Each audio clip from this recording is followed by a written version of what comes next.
بالله من الشيطان اللعين الرجيم. بسم الله الرحمن الرحيم. الحمد لله الذي لم يتخذ ولدا ولم يكن له شريك في الملك ولم يكن له ولي من الذل وكبره تكبيرا.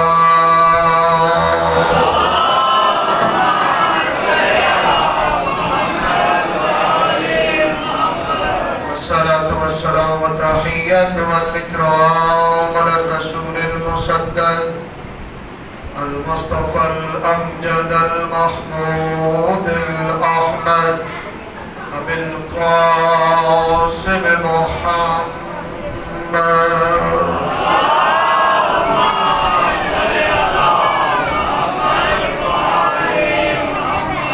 وأهل بيته الطيبين الطاهرين المعصومين المنتخبين المنتجبين المظلومين المطهرين الذين أذهب الله عنهم الرجس وطهرهم تطهيرا.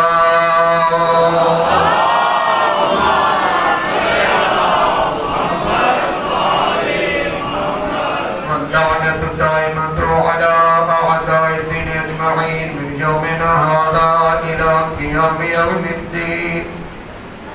أما بعد فقد قال الحكيم بسم الله الرحمن الرحيم. لقد كان لكم في رسول الله أسوة حسنة. بلند الصلوات.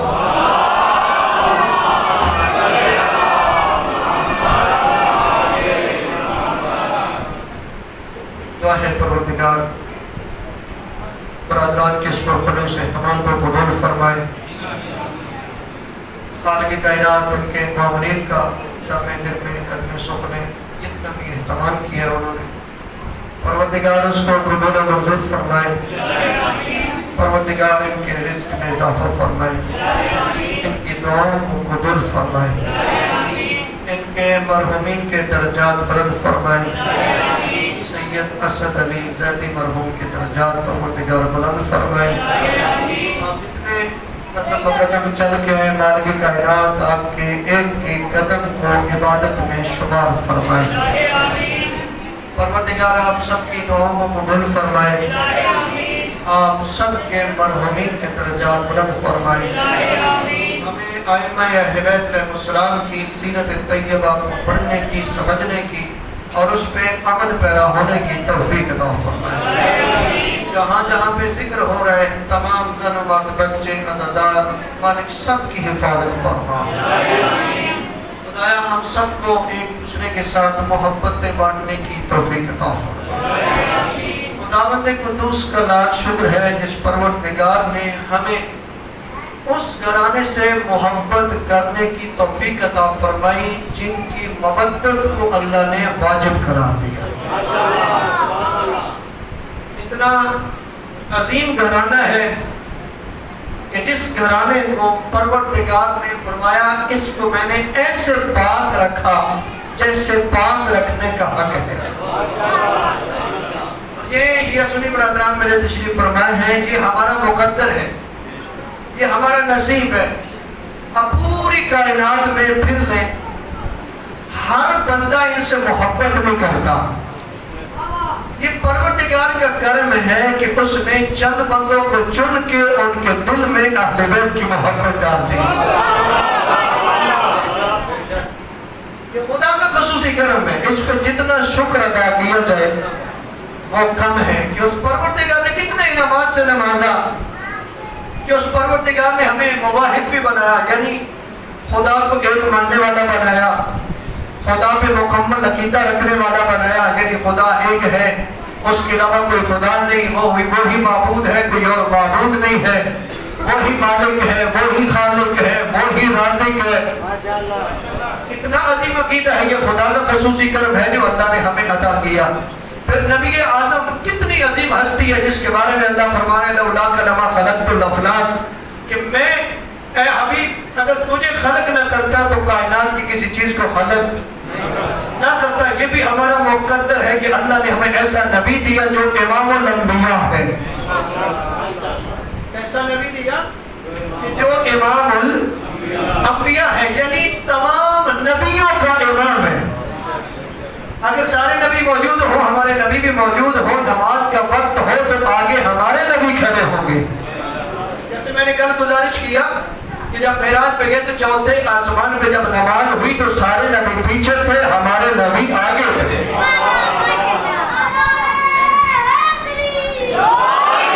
ایک گروپ کرنے پر نماز سے اللہ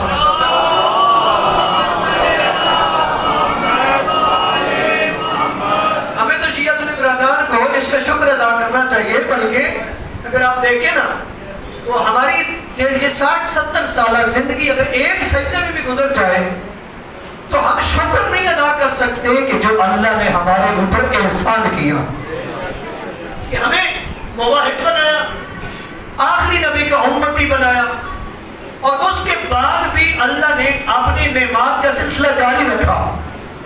نبی کے بعد جو سب سے افضل تھے اللہ نے وہ نعمت ہمیں عطا کی ہے. ایک اور جملہ کہہ دوں, آپ کے چہرے میں کھلے ہوئے دیکھ رہا ہوں, میں چاہتا ہوں کہ تھوڑا آپ کے چہروں پہ زیادہ تبسم آ جائے. بھائی اللہ نے یہ کرم کیا نبی کے بعد اللہ نے ہمیں وہ رہبر عطا کیے جس کو بنایا ہی تھا رہبری کے لیے.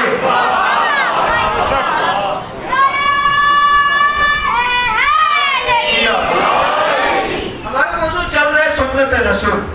توجہ ہے جس سارے صحبان کی.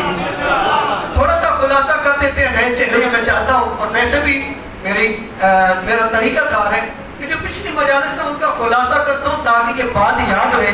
کیوں؟ یہ درس ہے امام حسین علیہ السلام کی یونیورسٹی ہے.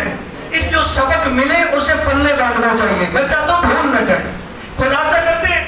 ہم نے جو پیچھے پڑھا سب سے پہلی بات جو پڑھی ہم نے وہ یہ پڑھی کہ جو ہمارے اوپر اعتراض ہوتا ہے کہ یہ صرف اہل بیت کو مانتے ہیں. تو کل ہم نے ثابت کیا تھا نہیں, ہم نے تو نبی کو مانا ہے. ہم نے کسے مانا ہے؟ نبی جسے منواتے گئے ہم اسے مانتے گئے. نبی جسے چھڑواتے گئے ہم اسے چھوڑتے گئے. یعنی ہمارے عقیدے کا مرکز و محور نبی ہے, کوئی اور نہیں ہے. میں نے کل بتایا کہ ہم نے جس سے بھی مانا نبی کی وجہ سے مانا. اگر ہم سیدہ کا احترام کرتے ہیں تو نبی کی وجہ سے. اگر ہم حسن و حسین کو جوانان جنت کا سردار مانتے ہیں تو نبی کی حدیث کی وجہ سے. اگر ہم علی کو مانتے ہیں تو وہ بھی نبی کی. یہ بات ہی اس کے آگے ہم نے پڑھا قرآن سے ثابت کیا کہ نبی پڑھنا بھی جانتے تھے لیکن نبی جانتے تھے. میں خلاصہ کروں تیزی سے جا رہا ہوں. اور ہم نے قرآن سے یہ بیان کیا سورہ طٰہٰ کی آیت نمبر 114 تلاوت کی, پھر سورہ عنکبوت کی آیت نمبر 48 اور 49 تلاوت کی, ثابت کیا. اور پھر یہ بھی بتایا کہ اگر آپ اس میں بھی نہیں مانتے تو پھر ہمارا سوال ہے بتائیں سورہ رحمان میں جو پروردگار نے فرمایا بسم اللہ الرحمن الرحیم الرحمن علم القرآن خلق الانسان, کہ رحمان نے پہلے قرآن کا علم دیا پھر انسان کو خلق کیا. یہ کون انسان ہے جسے قرآن کا علم پہلے دیا؟ میرے ساتھ رہیے گا. یہ کون انسان ہے؟ پھر ہم نے بتایا بھی کہ وہ انسان ایک تو ہمارے نبی ہے, دوسرا وہ انسان ہے کہ جو 16 رجب کو اسی نبی کے ہاتھوں میں ہے. نبی فرماتے ہیں کیا سنا؟ نبی فرماتے ہیں کچھ سنا, آواز آتی ہے تورات سناؤ, زبور سناؤ, انجیل سناؤ یا قرآن سناؤ. یہاں سے ہم آگے بھی بڑھے تھے. ہم نے کہا کہ نبی جو ہے وہ 40 سال کے بعد بنے نہیں, اعلان نبوت کیا. نبی پہلے سے بھی نبی تھے. کیوں؟ اگر پہلے نبی نہ ہوتے تو پھر عیسیٰ نبی کی امتی ہوتے. اگر عیسیٰ نبی کا کلمہ پڑھنے والے ہوتے تو عیسیٰ کے سردار کیسے ہوتے؟ تو ایک ہی بات ہے. دوسری بات بتائی تھی یہاں پہ آپ ماننے کے صاحب ایمان نہیں تھے تو صاحب ایمان کوئی نبی تو ایسا ہو ہی نہیں سکتا جو کافر ہو. کافر کبھی نبی ہو ہی نہیں سکتا.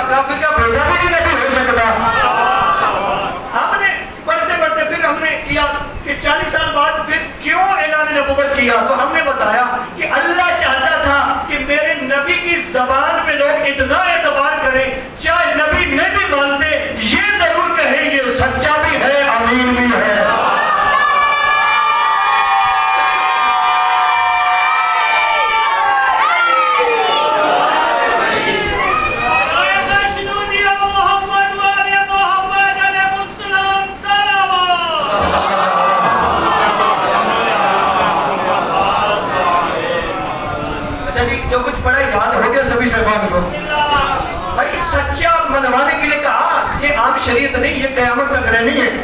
40 سال کردار بنا, اس کے بعد بتا میں اللہ کا نبی ہوں.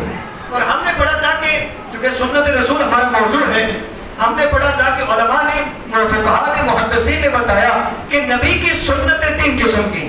ایک قول رسول یعنی جو نبی نے بیان کیا, ایک ہے عمل رسول یعنی دوسرا یعنی جو نبی نے عمل کر کے دکھایا, تیسرا تقریر رسول یعنی تائید رسول. تائید رسول ہم پڑھنے تھے قول رسول. قول رسول کب شروع ہوتا ہے؟ قول رسول صحیح معنی میں شروع ہوتا ہے کہ جب پروردگار نے فرمایا وَأَنذِرْ عَشِيرَتَكَ الْأَقْرَبِينَ, اپنے قریبیوں کو ڈرا. کل ہم بتا چکے ایک دعوت ہوتی ہے, اس گھر میں ہوتی ہے جس کو لوگ کہتے ہیں وہ کافر تھے. کس گھر میں دعوت ہوتی ہے کہ جس کو لوگ کہتے ہیں کافر تھے. اب آگے بڑھنے والے ہم, اور ہم نے یہ ثابت کیا کہ ایک روایت ہے جس کی بنیاد پہ کہتے ہیں کہ انہوں نے کلمہ نہیں پڑھا. وہ روایت یہ تھی کہ آخری ٹائم جناب ابو طالب جو ہیں ان کو نبی نے فرمایا کہ میرے کان میں کلمہ پڑھو. یہ سنیے روایت, میرے کان میں کیا کر دو؟ کلمہ پڑھ دو. ہم نے بتایا تھا بھی عجیب بات ہے کہ کان والی بات سمجھ آ گئی ہے, پلانوں کے ممبر والی بات سمجھ رہے ہیں. اب میں حضرت بھائی کو بلا کے اس کے کان میں بات کروں گا, آپ کو پتا کیا کہا ہے, لیکن اس کے باوجود ہم نے بتایا کہ اس روایت کے 4 راوی تھے. کل ہم نے ثابت کیا, توالت میں نہیں جاؤں گا, کل ہم نے ثابت کیا اس کا راوی ایک جو ہے وہ دوسرے خلیفے کے دور میں پیدا ہوا, اور جناب ابو طالب جو ہے وہ تو ہجرت کے 1 سال پہلے دنیا سے چلے گئے, یعنی وہ پیدا ہی نہیں ہوا تھا.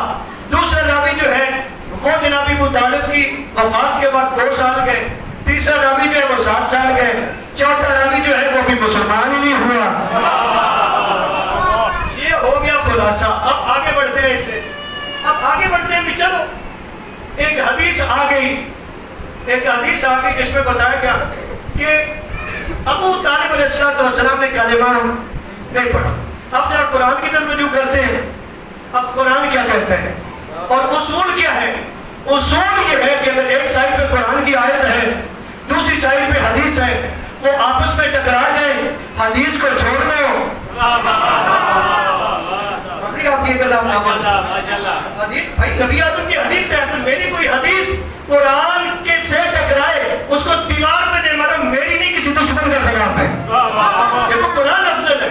اب حدیث سے کیسی ہمیں مل گئی جو ہماری سمجھ میں نہیں آ رہی. اب چلتے ہیں قرآن سے پوچھتے ہیں. قرآن بول کے کہے گا الم یجد کا یتیما فآویٰ, میرا حبیب تو یتیم تھا, میں نے تجھے پالا.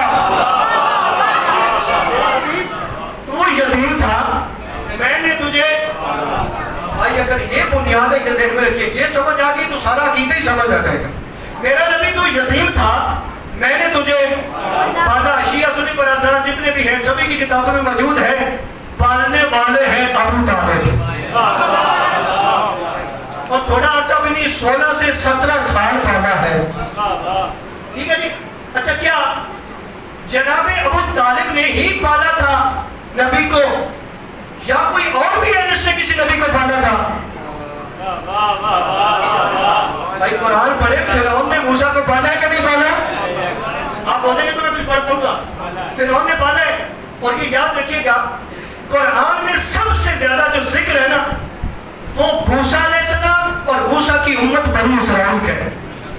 اس کا ذکر ہے موسیٰ علیہ السلام اور موسیٰ کی امت بنی اسرائیل کا ذکر ہے. تو پورا قرآن اٹھا لے, اتنا جو ذکر ہے, کہیں پہ بھی آپ کو ایک لفظ ہی مل جائے کہ اللہ نے کہا ہو کہ موسیٰ میں نے تجھے پالا, ایک لفظ بھی نہیں ملے گا. کیوں بھائی؟ وہ کافر تھا نا, اس کے فعل کو اللہ نے اپنا فعل نہیں کہا. بھائی کافر کے فعل کو اللہ نے اپنا فعل نہیں کہا. اب میں کیسے مان لوں دنیا والوں کی بات؟ پالا ابو طالب نے, اللہ کہہ رہے میں نے پالا ہے.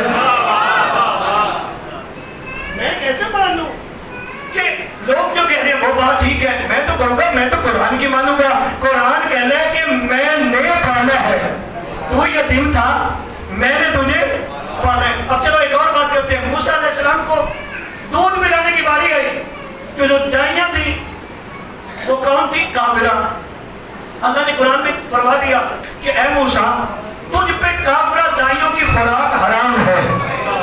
اللہ کرے میں مجھے پڑھ دوں آپ سب. اب میں قرآن پڑھ رہا ہوں, میں باہر سے بات نہیں کر رہا. اللہ قرآن میں کیا فرما رہے ہیں موسیٰ کے بارے میں کہ اے موسیٰ تجھ پہ میں نے کافرہ عورتوں کے, یہ جو دودھ ہے غذا تھی نا, خوراک تھی, میں نے تجھ پہ حرام کیا ہے کیونکہ وہ نجس ہوتے ہیں, ان کی خوراک بھی نجس ہے, تم نہیں کھا سکتے. موسیٰ کون ہے؟ میرے نبی کا امتی. بھائی میرے نبی کا امتی نبی ہے, اس پہ کافر کی غذا کھانا حرام ہے, تو جناب ابو طالب تو 16 سال کھلاتے رہے ہیں.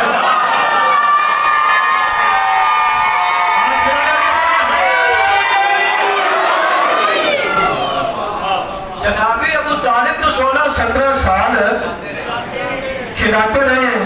اور جناب ابو طالب کا بھی کیا مقام ہے کہ 2 شخصیات کو پالا, 2 شخصیات کو پالا. ایک نبیوں کا امام بن گیا, دوسرا نبیوں کا مشکل کشا بن گیا. یہ مقدر ہے جناب ابو طالب کا. یہ جناب ابو طالب علیہ السلام نے پالا. اچھا اب ذرا ایک اور قرآن کی آیت پڑھ لیتے ہیں تاکہ مزید واضح ہو جائے بات. اللہ فرما رہے قرآن میں لا تنکحوا المشرکین حتی یؤمنوا. یہ شرعی بات ہے, میرے شیعہ سنی برادران اس کو پتہ بھی بات لیجیے گا. اللہ کہہ رہے کہ مشرکین سے نگاہ مت کرو یہاں تک کہ وہ مومن ہو جائے. ذرا مختلف زاویے سے بات کرنے لگا ہوں, ذرا غور کیجیے گا. توجہ اس لیے کہ تاکہ آپ مکمل متوجہ ہوتے. اللہ کیا کہہ رہے کہ مشرک کے ساتھ, آپ مفہوم عرض کرو, مشرک کے ساتھ نہ نکاح ہو سکتا ہے نہ نکاح رہ سکتا ہے. لا تنکحوا المشرکین حتی یؤمنوا. مطلب کیا ہے کہ مشرکین سے نکاح نہ کرو یہاں تک کہ وہ مومن ہوتے, یعنی مومن ہونے پھر کر سکتے ہو, مشرک سے نکاح نہیں کر سکتے. اب یہ تو ہمیں پتہ چل گیا کہ مشرک سے مرد مشرکہ عورت سے نہیں کر سکتا, عورت مشرک مرد سے نہیں کر سکتی. اچھا مجھ پہ ایک بندے نے سوال کر دیا, اس نے کہا قرآن تو آپ نے بتا دیا کہ کہتا ہے کہ مشرک مرد سے نکاح عورت نہیں کر سکتی اور مشرک مرد جو ہے مشرک عورت سے نہیں کر سکتا, تو یہ جو کر رہے ہیں. میں نے کہا وہ پڑھے ہوئے زیادہ ہے. کیا کیا؟ وہ پڑھے ہوئے زیادہ ہے. قرآن پڑھے گی تو کوئی سمجھ آئے گی نا. ایک عالم دین تھے ہمارے, ان پہ سوال ہو گیا.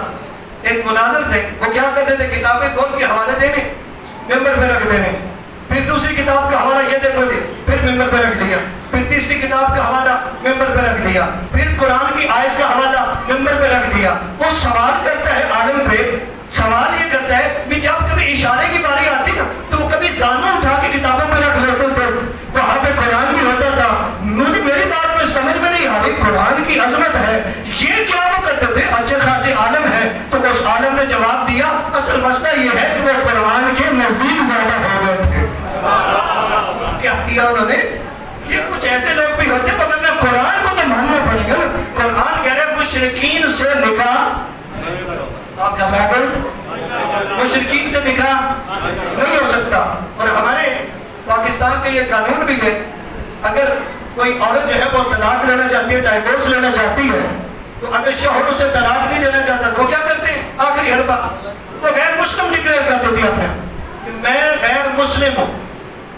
ابھی ایک واقعہ ہوا ہے سوشل میڈیا کی زینت بنا ہوا, ابھی غیر مسلم ڈکلیئر کر دیتی ہے تو اس کا چھٹکارا ہو جاتا ہے. پتہ کیا چلا کہ مشرک سے نکاح, اب آگے میں سمجھانے پہ, مشرک سے نکاح, سارے بولو نا کچھ بولو, مشرک سے نکاح نہیں ہو سکتا. جب مشرک سے نکاح نہیں ہو سکتا تو بات ہو رہی تھی جناب ابو طالب کی, شیعہ سنی کتابیں کہتی ہیں کہ علی کی ماں فاطمہ بنت اسد سابق الایمان تھی. بھائی نبی دوسروں کو تو بتا رہے ہیں کہ مشرک سے نکاح نہیں ہو سکتا, تو کیسے اتنی عرصہ تک جناب فاطمہ بنت اسد کو ابو طالب کے نکاح میں رہنے دیا؟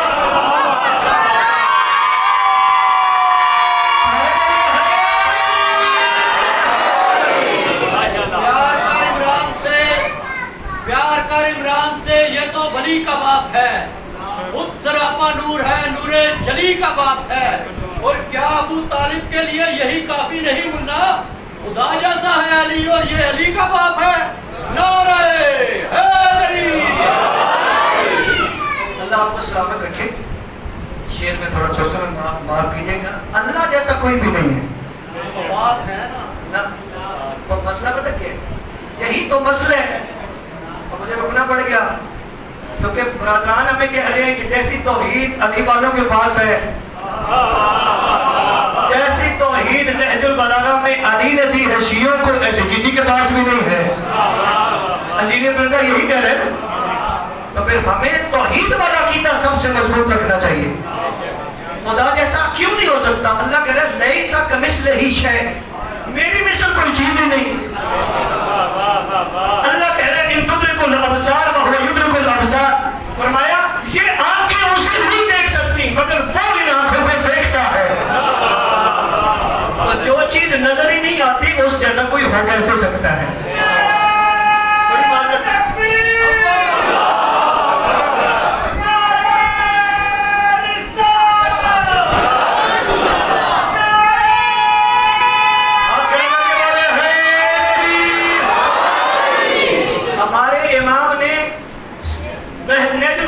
فرمایا اول الدین معرفت الجبار، فرمایا دین کی پہلی سیڑھی کا نام ہی توحید ہے، خدا کی معرفت ہے. یہ جن کا ذکر ہو رہا ہے ان کی ہم فضیلت بھی اسی وجہ سے بیان کریں، انہوں نے توحید کو سب سے آگے رکھا، اس کو سب سے آگے رکھا. بڑی معذرت کے ساتھ آگے بڑھتے ہیں. اور ہے جی کہاں پہنچے تھے؟ کہاں پہنچے تھے؟ میں آپ کے امتحان دے رہا ہوں، مجھے پتا ہے. قرآن نے ثابت کیا کہ مشرک کے ساتھ نکاح نہیں رہ سکتا. تو رسول خدا دوسروں کو بتا رہے یہ آیت تو گھر پہ لاگو نہیں کر رہے. فاطمہ بنت اسد جسے خود نبی اپنی ماں کہتے تھے، جب فاطمہ بنت اسد دنیا سے گئی ہے تو جناب رسول اعظم جو ہے پہلے جناب فاطمہ بنت اسد کی قبر میں خود لیتے ہیں. وہ عظمت مذکور ہے جس کے لیے جناب رسول خدا نے اپنی چادر دی ہے کہ اس کا کفن بنایا جائے. ہے جی اگر پھر بھی نہ کسی کو سمجھ آئے، کوئی کہے کہ میں نہیں مانتا، یعنی علی کا بغض نکلے اور کہے کہ میں علی کی ماں کو صاحب ایمان نہیں مانتا، اگر وہ پھر بھی کہے تو میں کہوں گا کہ اللہ کہہ رہے انما المشرکون نجس، مشرک نجس ہے، کعبے کے قریب نہ آئے. تو جب مشرک کعبے کے قریب نہیں آ سکتا وہ نجس ہوتا ہے، تو پھر بتائیں تو صحیح یہ کعبے میں در کیسے بن گیا؟ یہ 3 دن کعبے میں کیسے رہ گئے؟ یہ 3 دن جنت سے کھانا کیسے آتا رہا؟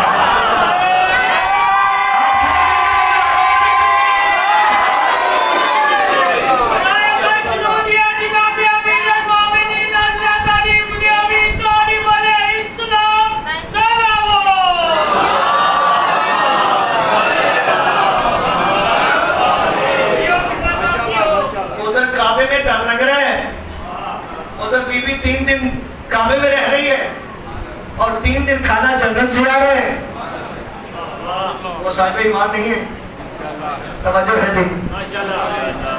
جناب ابو طالب کو سمجھو گے تو آگے سمجھ آئے گی نا، کیونکہ سیرت سنت رسول کی بات ہو رہی ہے. قول رسول یعنی سنت پہ اپنے عمل کرنے. وما آتاکم الرسول فخذوہ وما نہاکم عنہ فانتہوا، میرا رسول جو دے وہ لے لو، جس سے منع کرے اس سے رک جاؤ. تو سب سے پہلے اللہ نے جب کہا انہیں کچھ دو تو سب سے پہلے لیا کس نے ہے؟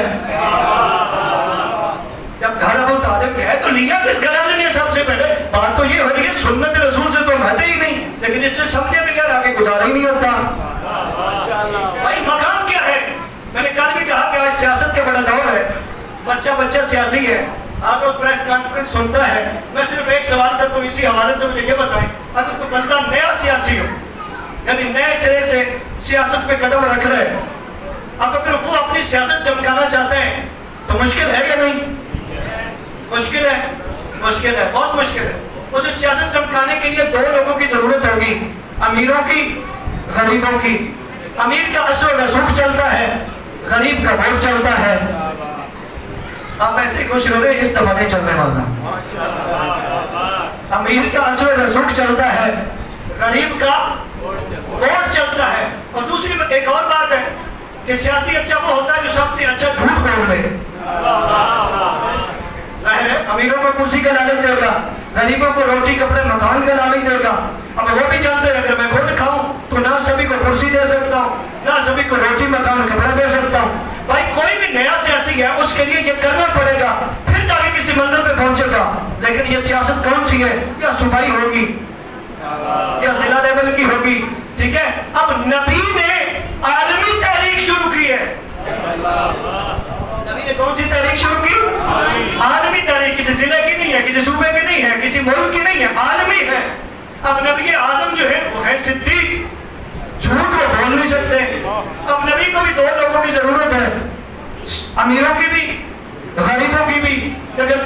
مسئلہ, مکے میں امیر بھی دشمن, مکے کے غریب بھی دشمن. اب جب مکے کے امیر غریب دشمن ہے, کیوں دشمن ہے؟ امیر اس لیے دشمن ہے کہ کرسی خطرے میں, اقتدار خطرے میں ہے. غریب اس لیے دشمن ہے, وہ اس کا کام کرتا ہے. اب وہ کیسے چھوڑے, کہاں سے روٹی کھائے گا, وہ نہیں آ سکتا. اب یہ مجبوری ہے, عالمی تحریک ہے, امیر بھی نہیں آ رہا, غریب بھی نہیں آ رہا. جنہیں جناب ابو طالب سے پیار ہے اور عقیدہ سننا چاہتے ہیں, پروردگار نے فرمایا میرا حبیب, میں نے کہا نا عالمی تحریک شروع کر. اگر تجھے غریب تیرے قریب نہیں آ رہے, اگر تیرے امیر قریب نہیں آ رہے, تو اس کی گارنٹی میری ہے. میں نے تجھے ابو طالب کے بازو دے دیے ہیں, میں نے تجھے خدیجہ کی دولت دے دی ہے. ابو طالب کے بازو سے امیروں کو کلمہ پڑھا دے, خدیجہ کی دولت سے غریبوں کو کلمہ پڑھا دے.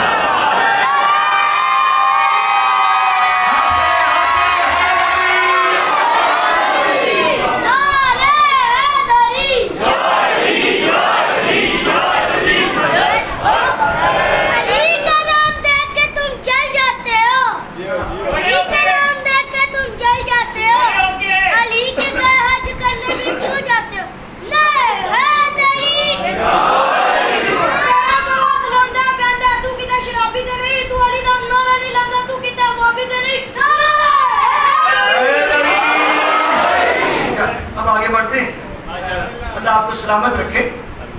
جناب ابو طالب تو وہ ہستی ہیں. اب جناب خدیجہ کا بھی تھوڑا سا ذکر ہوگا, کیونکہ یہ دو ہستی ہیں. میں نے کل بھی کہا ان دونوں ہستیوں کے ساتھ بڑی ناانصافی کی گئی. کیا کیا گیا؟ بڑی ناانصافی کی گئی. تو ہم بیان کرنے لگے. اب ان دو ہستیوں کا اسلام پہ احسان ہے. کس پہ احسان ہے؟ اسلام پہ احسان ہے, کیونکہ سب سے پہلے مدد انہوں نے کی ہے, ساتھ انہوں نے دی ہے. پیسہ خدیجہ کا, بازو کس کے؟ ابو طالب کے. اب ان کو, اب دیکھیں اللہ نے پھر مقام بھی تو دینا تھا نا. اللہ جانتا تھا کہ یہ دو ہستیاں اتنی عظیم ہیں کہ یہ کردار ادا کریں گی. اللہ نے پہلے سے ہی کہا کہ میں تمہیں عطا کروں گا, بلکہ پہلے سے کر دی ہے. اب جناب ابو طالب کا بھی احسان, جناب خدیجہ کا بھی احسان. پروردگار نے فرمایا خدیجہ تمہیں اپنی دولت میرے نبی پہ, میرے دین پہ قربان کر دے.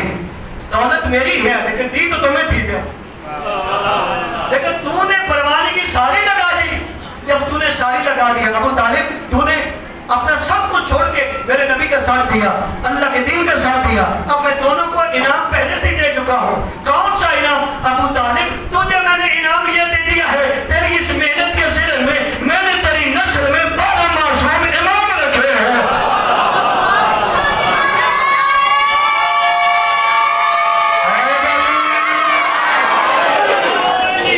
میں نے تیری نسل میں 12 معصوم امام رکھے ہیں. خدیجہ تو نے بھی بڑا کام کیا, اپنی ساری دولت لگا دی.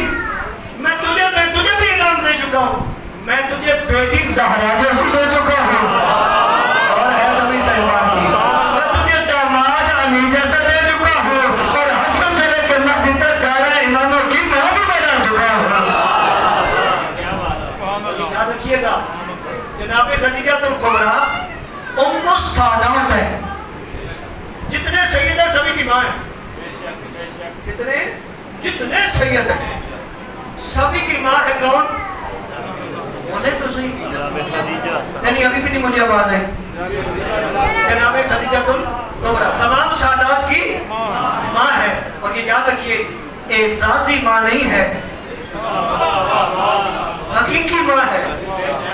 اعزازی ماں حقیقی ماں ہے. 1400 سال ہو گئے سید دنیا میں آ رہے ہیں, اللہ ان کو اور بڑھائے. سید دنیا میں آ رہے ہیں, یہ جتنے سید ہیں یہ خدیجہ کی اولاد ہے. میں حیران ہوں کہ جس خدیجہ کی نسل سے ہزاروں نسلیں سادات کی ہیں, اسے کوئی ام المومنین ہی نہیں کہتا. آگے جملہ خود ہی سمجھ لینا. اس کا کوئی ذکر کرنا اچھا نہیں سمجھتا. ان دو ہستیوں کا تو احسان ہے. کیا ہے ان دو ہستیوں کا؟ بھائی اسلام کی خشت اول کا نام ہے جناب خدیجہ. اسلام کی جو پہلی اینٹ ہے وہ جناب خدیجہ نے رکھی ہے. کس نے؟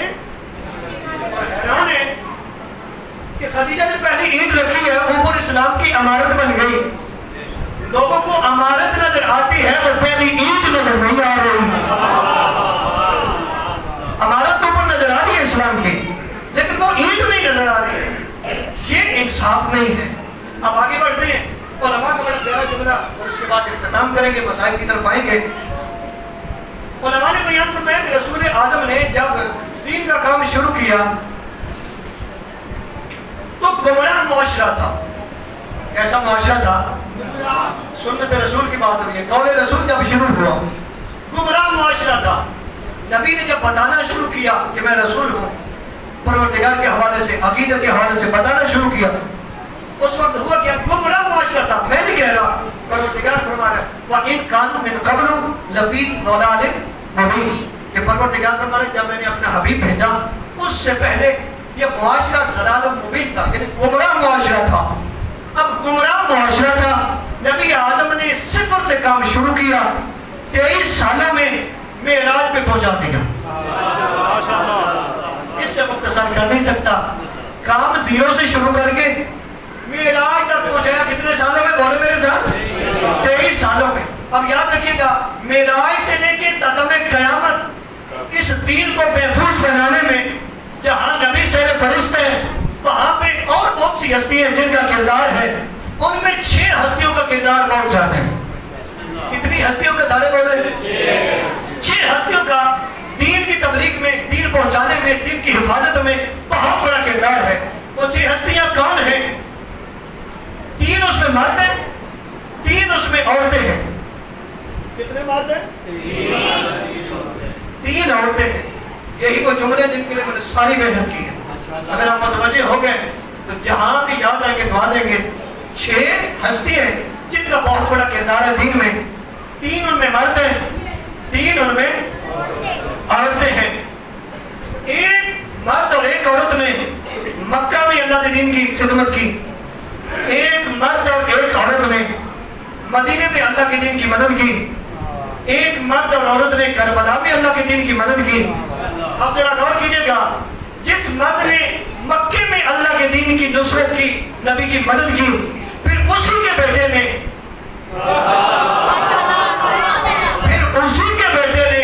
مدینے میں اللہ کے دین کی مدد کی.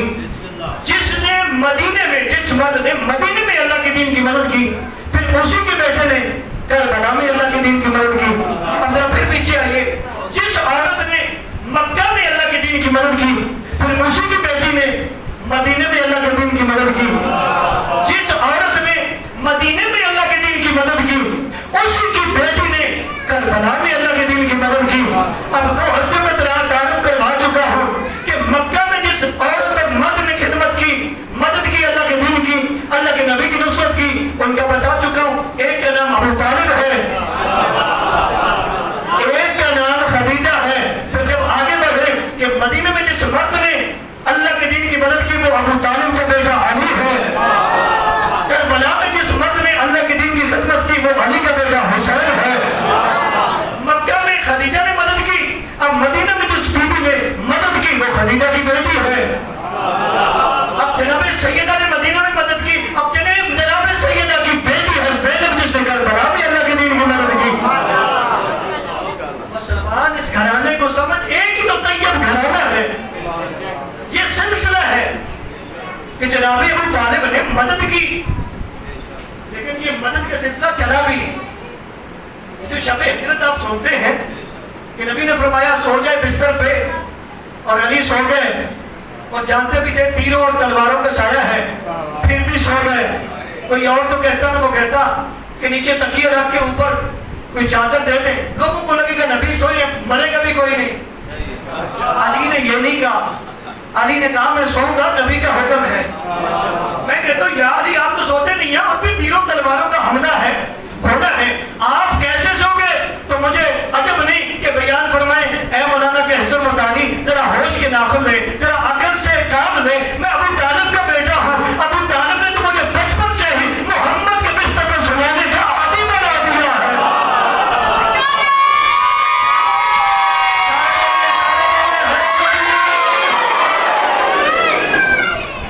بستر پہ سلاتے تھے نا کہ میرا بیٹا ذبح ہو گئے محمد بچ جائے، تو علی نے بھی مدد کی، جناب سیدہ نے وہ مدد کی کہ 2 بیٹے حسن و حسین جیسے اللہ کے دین کو دیے، اور 2 بیٹیاں زینب و کلثوم جیسی اللہ کے دین کو دی۔ یہ سارے کا سارا سلسلہ ایک ہی ہے، اتنا طیب گھرانہ ہے۔ یہ جو کربلا میں آئے ہیں نا، یہ خون ابو طالب ہے۔ کلمہ پڑھنے والے ذرا اس کو سوچا بھی کر، صرف مفتیوں کے چکر میں نہ پڑھ، کچھ خارجی حقائق بھی ہوتے ہیں ان کو بھی دیکھ۔ یہ ہو کیسے سکتا ہے کہ نبی کو پالنے والا اور صاحب ایمان میں ساری دولت لگانے والی اسلام پہ اس کا ذکر ہی کوئی نہیں، جن کے خون نے دین بچا دیا۔ اگر بیٹا کربلا میں آیا تو خون ابو طالب ہے، اگر بیٹی آئی ہے تو وہ خون ابو طالب ہے، خون جناب خدیجہ الکبریٰ ہے، خون جناب سیدہ ہے، خون جناب علی المرتضیٰ ہے۔ بھائی یہ خون کا ہی اثر تھا نا کہ 2 ہی بیٹے ہیں اور کہہ رہی ہے پروردگار میرے بیٹے قربانی کے لیے قربان کر لے۔ یہ خون ابو طالب کا اثر ہے، یہ یاد رکھیے گا۔ مگر میں پردے کے اندر میری مائیں بہنیں آئی بیٹھی ہیں، وہ اس درد کو بہتر جانتی ہیں، آپ بھی یقیناً اولاد والے بہتر جانتے ہیں۔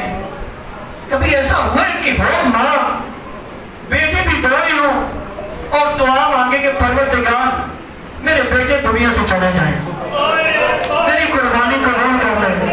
کلمہ پڑھنے والے اس دین پہ تیرا لگا کچھ نہیں، اہل بیت کا کچھ بچا نہیں ہے۔ پردے کے اندر میری مائیں بہنیں، میں ایک سوال کرتا ہوں، اگر کسی ماں کا ایک بیٹا، میں 2 کی نہیں بات کرتا، ایک بیٹا ہو، اس سے دور ہو، وطن سے دور ہو، ماں کو پتہ چلے کہ میرا بیٹا کہیں مشکل میں پھنس گیا، منع نہیں ہے، مشکل میں پھنسا ہے، ماں کو ساری رات نیند نہیں ہوگی، ہاتھ اٹھائے گی، پروردگار میرے بیٹے کو بچا لے، پروردگار میرے بیٹے کو بچا لے۔ باپ ہوگا تو وہ بھی دعائیں کرے گا، پروردگار میرے گناہوں کو معاف فرما، میرے بیٹے کو بچا لے۔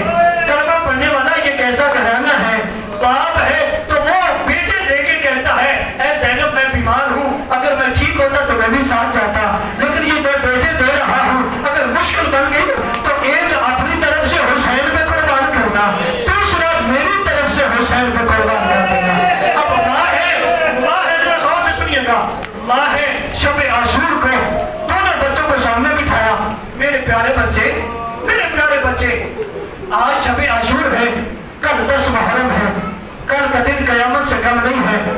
میرے بیٹے تمہارا دادا جعفر تیار ہے، میرے بیٹے تمہارا نانا علی حیدر کرار ہے، میرے بیٹے دادا جعفر تیار کا جوہر دکھانا، نانا علی حیدر کرار کا جوہر دکھانا، اور یہ یاد رکھنا ایسے جنگ کرنا یہ نہ لگے کہ یہ جعفر تیار کے پوتے ہیں، یہ علی حیدر کرار کے نواسے ہیں۔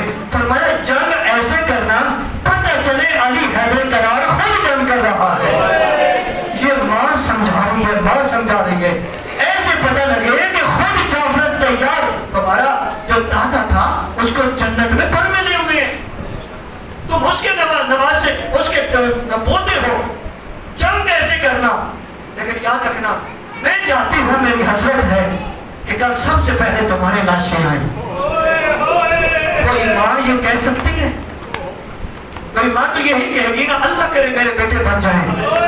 ہم ایسے تو نہیں 1400 سال سے کربلا والی ماں کو سلام پیش کر رہے ہیں، اور یہ تو وہ ماں ہے کہ جو اپنے بچوں کو روئی بھی نہیں ہے۔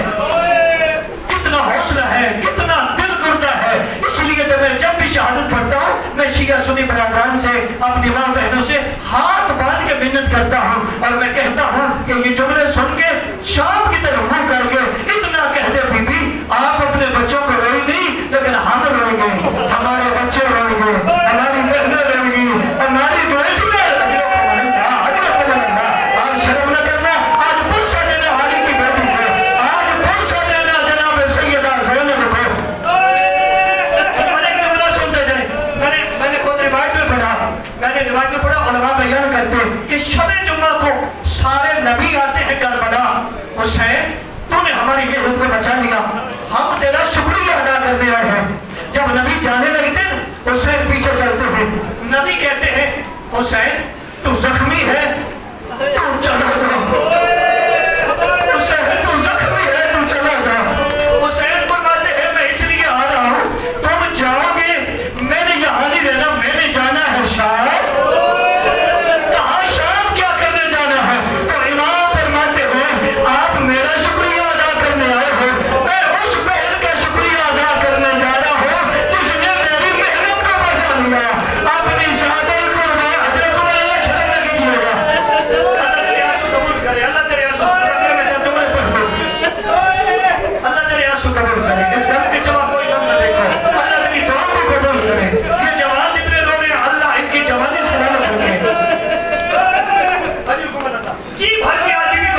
اگر جعفر تیار جیسی جنگ کی تو مجھے یقین ہے کہ تم فتح بھی کر لو گے، تم فرات میں پہنچ جاؤ گے۔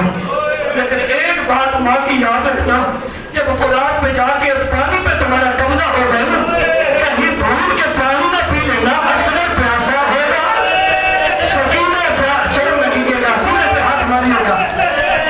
عجب اللہ، ایسی وفا سکھائی ہے، ایسی وفا سکھائی ہے علی کی بیٹی نے۔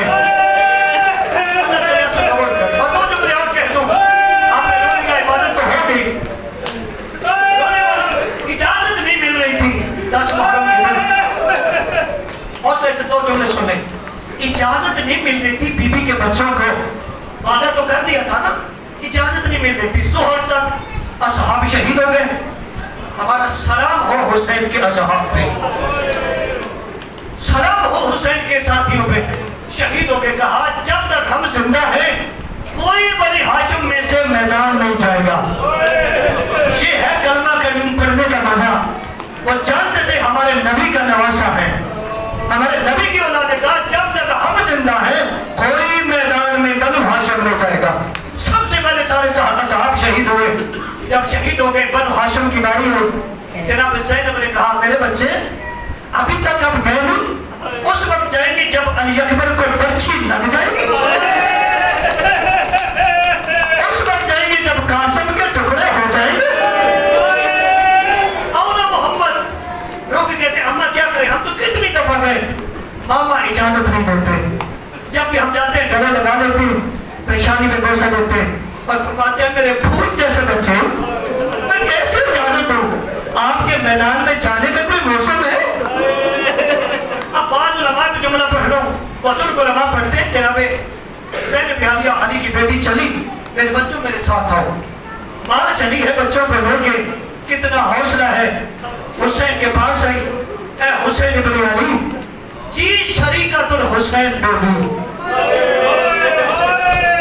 اس مشر میں بی بی شریک ہے حسین کی، جی شریکت الحسین بی بی۔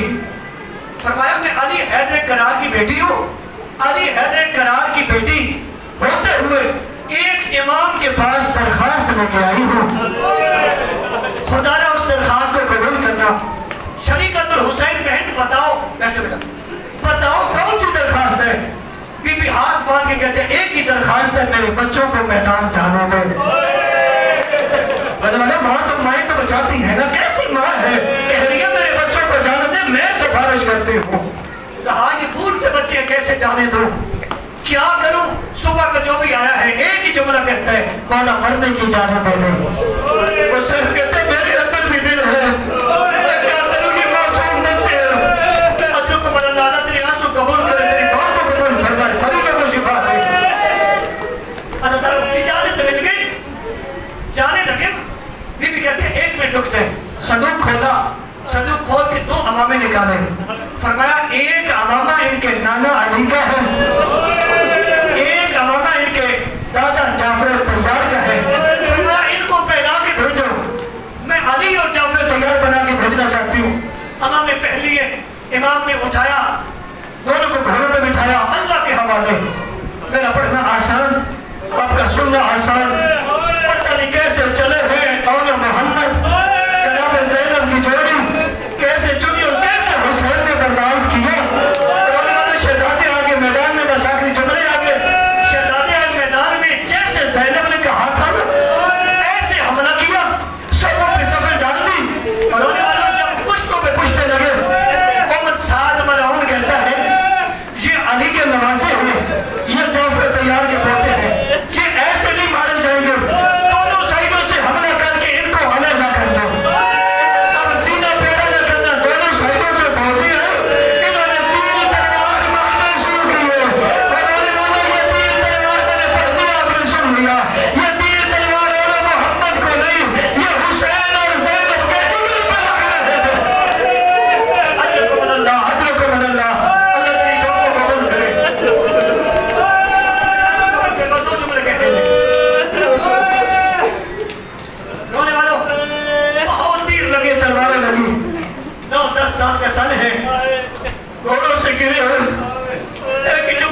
کو قبول فرما پوری جماعت ہے جو بھی ہم سب کی توحید کی دعائیں رکی ہوئی ہیں جناب زینب کے مولا محمد کا صدقہ ہم سب کی دعا کو قبول فرما دانیال کی دعا کو قبول فرما سید حسن شاہ صاحب کی اہلیہ ہم شاہ صاحب کی اہلیہ بیمار شفا عطا فرما ہماری یہ بزرگان بیمار والے سب کو شفا عطا فرما بالخصوص حسن بن صاحب بیمار ہیں اور جتنے بڑے سب کو شفا